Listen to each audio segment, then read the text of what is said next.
All right, so let's go ahead and get started. It's the Doctor of Digital podcast, and my special guest today is Dr. Morissa Schwartz. She is the founder and CEO of Dr. Rissy's Writing and Marketing and GenZ Publishing. There's all kinds of great things. That's why I wanted to get her on the show here.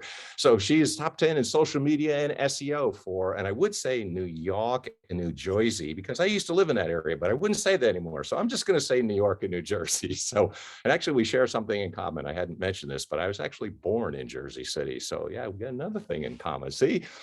So in any case, what her company has done is she has produced 6 Amazon bestsellers. She's been featured on Forbes, MTV, and a best-selling author herself. She's also been named the voice of Generation Z by Community Magazine. And for all those people who are the naysayers out there, what can you do with a liberal arts degree?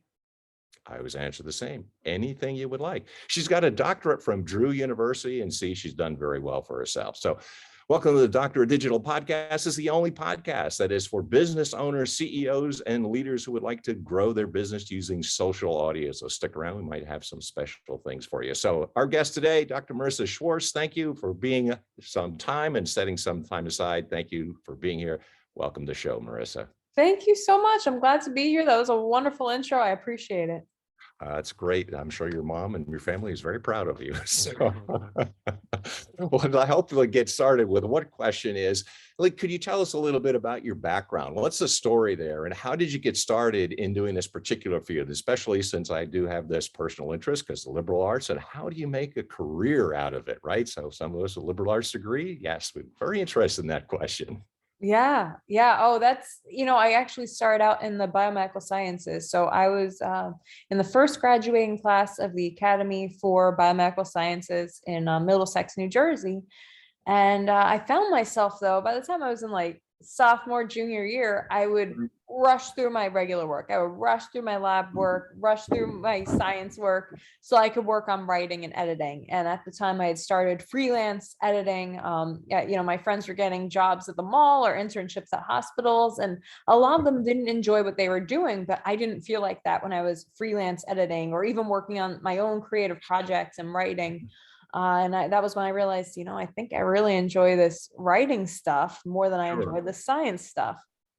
So I did graduate, though. I graduated with my biomedical science degree, and then I went on in the liberal arts field. I went to Drew University, followed by Monmouth University, got my master's in corporate and public communication, and then my doctorate in arts and literature. And during that time, I was just following my passion, which was writing. But a lot of my clients were saying, I really like your writing. I would love to publish your articles on my blog, but they're just not SEO friendly.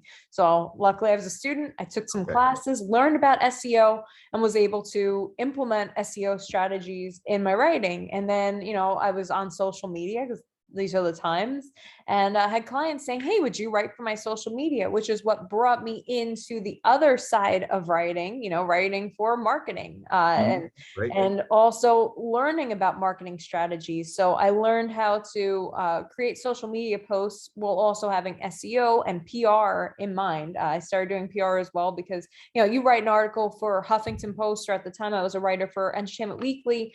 That's PR, right? You're getting out there, you're getting a backlink. It's great for SEO. It's great for your social media. You could share on social. So I just kind of stepped into this 360 marketing world, and that's how I got here. And at the same time, I'm passionate about books. So I started my book publishing company. Wow, that's great. Really awesome. So one of the things I'd be curious about, because it's kind of a combination, because it's one of the things I've seen over the years is that there's really been a change. Like we write for academic things, and then we write for other ways. And then the whole internet social media thing came around. What would you say are some of the hot growth areas that you've seen that's kind of a combination between your writing skills and social media, SEO, et cetera? Yeah, I mean, there are so many. It really, nowadays, when you write, it has to be with all these different platforms in mind. But even something I'm seeing indirectly is writing scripts for videos. Like I do TikTok videos almost every day, and that involves writing. You have to write the script. You have to figure out what captions you want on the screen, what you want to bold, what you want to put in your description. And when you share it on various platforms, what are you going to say? It's a very new form of communication that involves writing and acting and speaking, and social media and PR. It combines everything. So that's a pretty interesting thing that most of the world has been participating in for only about 3 years now. Mhm. So those would be some of the changes, because that's what I was curious about. So again, I could kind of relate, with you, because you have some academic writing and you do one type, it's academic and what have you, but then there are some changes because of the internet and the impact that it's had with SEO and social media and what have you. So those would be some of the changes that you've seen or you've adjusted over the years that you've seen the market change and PR change. Yeah. Oh yeah, most definitely. I mean, when I started doing marketing, social media, maybe 8 years ago, everything was Facebook. People wanted, hey, I want 1,000 followers on my Facebook page. You don't hear very many people talk about Facebook now unless they're running Facebook ads and it's like a B2C company. We have very much gone the way of video in a lot of cases. Although I do think that there is a place for written word as well, just pure written word. There are still many readers, and that's why I love the advancement of indie publishing, where you can publish these books and have them readily available and promote them via social media to people, like Book Talk, Bookstagram, Am Writing, Am Reading are all very popular communities on social media. So who is it that you would work with? So, I mean, is this individuals that you work with? Do you work with companies or a combination? What would you recommend that people would do today? Because your background is really in social media and PR and writing. What would you recommend people, let's say they've got a message or they've got a story, what would you recommend that they do today?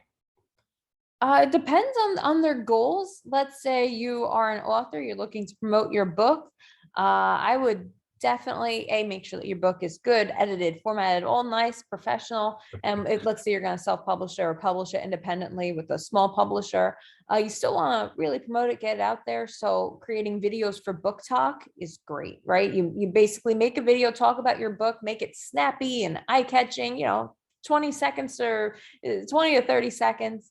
Put it out there, have your hashtags, including Book Talk, and it's going to get out there. People are going to, see your energy and want to maybe read your book if you put out enough videos. Same thing with Twitter, go on there, promote that way. So I have an author who writes this really cool sci-fi books, and she puts out tweets as if she was her protagonist, and I think that's such a cool thing, and it really gets people into it because they're like, oh man, an android writing tweets, what is this? And it's promote her book, but a lot of people go into it not even realizing it. They just think, what is this android writing tweets? That's interesting. So I think finding ways to engage people, to get them to grab their attention is a great way on social media, and that's what we do, helping our clients to have people find them on social through these odd, interesting ways.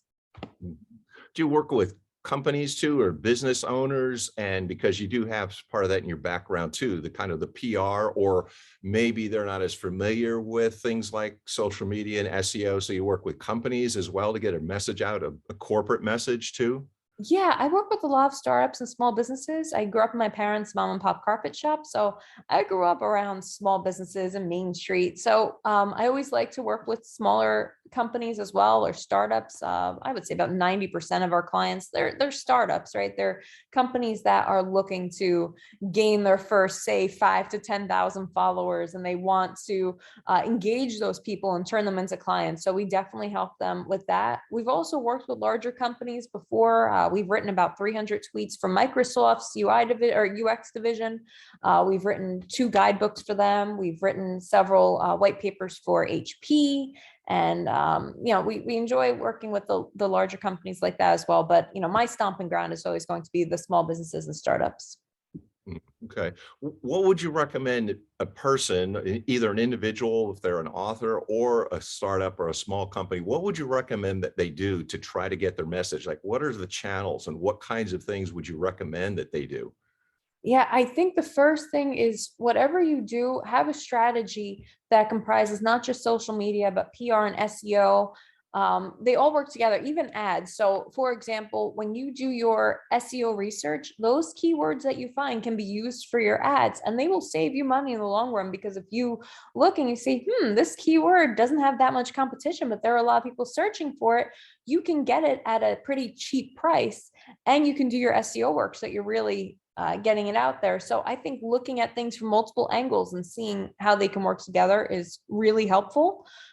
Same thing with your social media and PR. If you publish, let's say you publish an article on Medium, you don't just want it to sit on Medium. People might not see it, but let's say you have 1,000 followers on Twitter, you can tweet that article out. And now you're going to get in front of, say, 300 people, because the algorithm only shows your posts to about 10% of your followers, but you're doing that cross promotion. So that's usually my first step, is to post multiple places. Don't be afraid to cross promote and engage. Okay. So there's a number of services. So what I'd like to do is try to close out the interview, but you've done a number of areas that you've addressed here. What would you say, and how would a person get a hold of you? What kinds of things would they suggest? Like, what would you say that they should do, and how would they get a hold of you? And what's the best way to reach you? Yeah, so there are so many services. There's PR, SEO, social media, and ads, but they do all really go together. I wouldn't say one is necessarily so much better than the other, but for most startups, social media is the most accessible way. PR is probably the second, where you can write an article, have it featured on a high domain authority website, and get traffic from that, and then share it on your social media. So that's usually what I would start with. But you can get a hold of me. My website is drrissy.com. My social media everywhere is Morissa Schwartz. You can find me on Twitter, Facebook, Instagram, LinkedIn, TikTok, all of them. And yeah, I'm available to answer any questions at any of those platforms. That sounds awesome. And hopefully if you listen to the end of the show, I also try to give a free offer of competitive website analysis. I'd see how you match up to your competitors, because a lot of people know, well, how come I can't get all the leads and sales that I want? Somebody might be taking them from you. So, and also I'm going to mention, since we're talking about authors, I do have a forthcoming novel as well, Burning America in the Best Interests of the Children. So yes, some of us are doing the writing our own self. So thank you very much, Morissa. We thank you for all the time that you take out, and also for sharing some of your expertise with us. And that's it for today's interview. Appreciate it. If you listen to the Doctorate Digital Podcast, until next time, Deus Vult. Awesome. Oh, let me